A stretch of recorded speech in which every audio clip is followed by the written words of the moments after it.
Shalom from Yad Vashem, the World Holocaust Remembrance and Education Center in Jerusalem.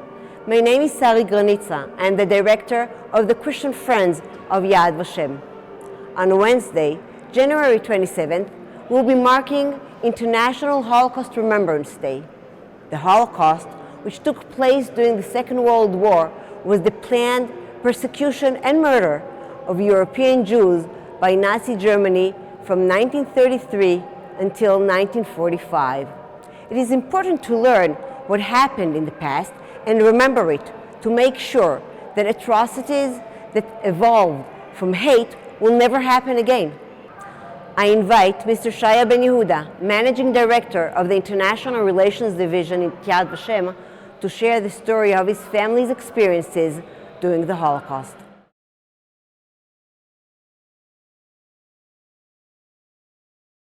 My mother Chava was born in Germany in the city of Breslau, which today is a city of Wrocław in Poland.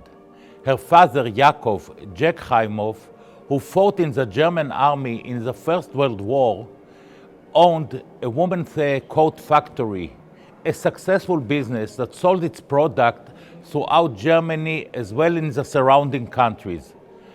My mother's family were well established and lived comfortable lives in a big, nice house. My mother and her sister went to school, and during their vacation, they enjoyed spending time with family. The lives of my mother's family and of the Jews in Germany changed when Hitler rose to power in Germany in 1933. Hitler was the leader of the Nazi Party, a party with an anti-Jewish ideology. The Jews were considered subhumans who did not have a place in Germany. Hitler's goal was to annihilate the Jews from Germany and from all European countries and beyond. In 1935, under Nazi rule, the Nuremberg laws were passed. These were racist laws that dictated the removal of the Jews from public, social, and economic life in Germany. As part of these laws, my mother was expelled from the school in which she was learning. All of the Jewish children were taken out of school, and the Jewish community formed a Jewish school in order to enable the Jewish children to learn. During these years, persecution and harassment of the Jews by the supporters of the Nazi regime continued, intensified, expanded, and became more violent. At home, the family tried to continue with life as usual, although my grandfather was no longer allowed to employ German workers, so my mother tried to help him. In those years, they hoped that the bad times would pass and that the lives of the Jews in Germany would return to what they had once been. All of this changed in November 1938, when on the night between the 9th and the 10th of November, a pogrom was carried out against the Jews in Germany, and it even reached Austria. That night, encouraged by the authorities, Hitler supporters took to the streets and burned over 1,000 synagogues as well as Jewish businesses and stores throughout Germany and Austria. More than 30,000 Jews were arrested and sent to concentration camps, sometimes according to pre-prepared lists, and dozens were murdered. My mother, who lived across the street from the great synagogue in her city, saw the synagogue burning. כמו שאמרתי, אנחנו גרנו בקומה שלישית של הבית, ממול הגסטאפו, הבניין של המשטרה, ומצד ימין מהמרפסת, קרוב ביותר, הבית כנסת הגדול. ליל הבדולח, אמא שלי הייתה ראשונה שהתעוררה, פתאום השמיים הם אדומים, בית הכנסת בוער. מיד העירה אותנו הבנות, אחי היה קטן מדי, החליטה שתיתן לישון. ביקשה שכל אחד יהרוס לה איזה מזוודה קטנה, כי אנחנו לא יודעים מה יביא הבוקר. כולנו ישבנו וחיכינו, ועם הדייקנות של הגרמנים בשעה 8 בבוקר היה צלצול בדלת, ובאו לעצור את כל הגברים. לא רק את אבי עצרו באותו הרגע ממש את כל הגברים היהודים. לא ידענו מה קורה, לא ידענו מה יהיה. אבי ברגע האחרון אמר רק, תשארו בבית, הכל יהיה בסדר, אני מקווה מהר לחזור. אנחנו שגרנו ממול המשטרה ראינו שאוטומסע אחרי אוטומסע מלא אנשים מובילים לשם. שם היה בפנים מגרש עצום ריק, וכנראה שם אספו את הגרמנים.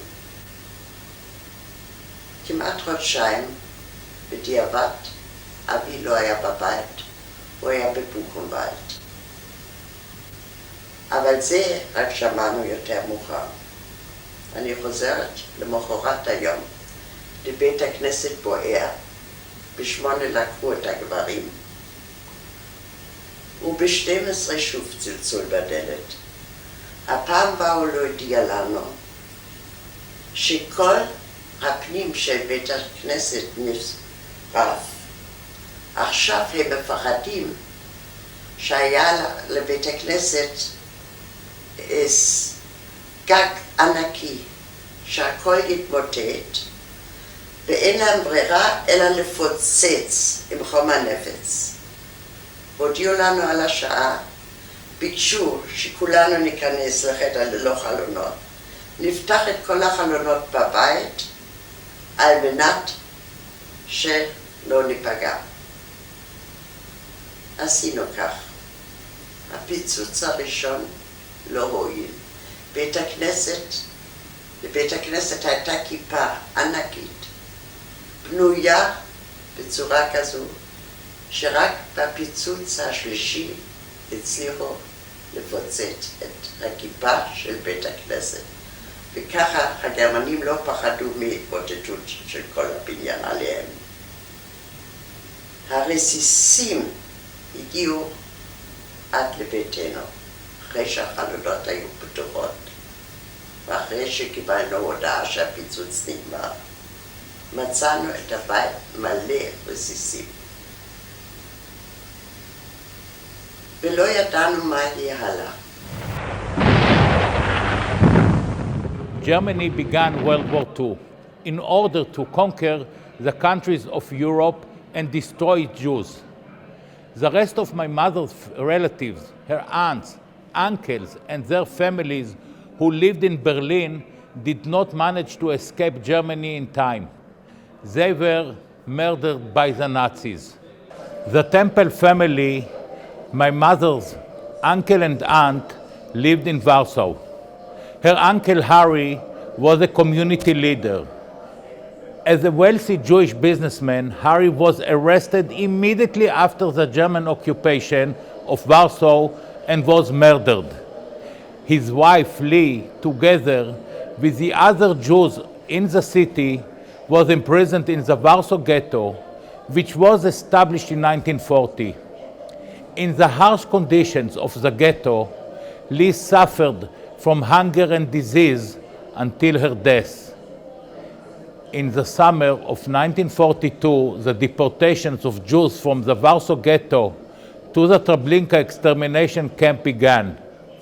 There, the Jews of the Warsaw Ghetto were murdered in the gas chambers. The Brachfeld family, Karel and Lina, my mother's aunt and uncle, lived in the city of Krakow in Poland.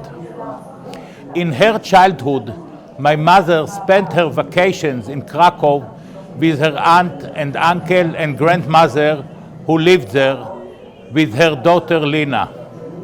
My mother loved the Jewish life in the city, in the Jewish neighborhood, in Krakow. There was a very special Sabbath atmosphere. When Poland was conquered and the ghetto in Krakow was established, her aunt and uncle were moved into the ghetto. They were later sent to extermination, apparently in the Auschwitz extermination camp. The Auschwitz-Birkenau concentration and extermination camp was established close to Krakow. There, over 1 million Jews were murdered. The camp had gas chambers, and many of the Jews who were transported to the camp on those trains were sent immediately to the gas chambers. Others were sent to do hard labor, and a large number of them did not survive the harsh conditions. Over the course of the war, some 6 million Jews were murdered in the Holocaust of the Jews of Europe and North Africa. Despite the Holocaust, in 1948, Ben-Gurion declared the establishment of the Jewish state, the State of Israel. The Holocaust survivors were among the pioneers of the State of Israel. When we stand at the exit to the museum and looked out at the city of Jerusalem and the Judea Hills, we see the miracle that happened to the Jewish people. From the ashes of the Holocaust, the State of Israel was established in the land of Israel, the Holy Land. I want to thank the Africa-Israel Initiative for organizing this day, and to thank you for joining us in commemorating and honoring the 6 million Jewish men, women, and children who were murdered in the Holocaust. Today, Jews and Christians are working together to spread light. We know that the consequences of hate are darkness and destruction, while the consequences of love and acceptance are light and construction. Together, we can build a better world for our children. Join the Christian Friends of Yad Vashem to make a difference.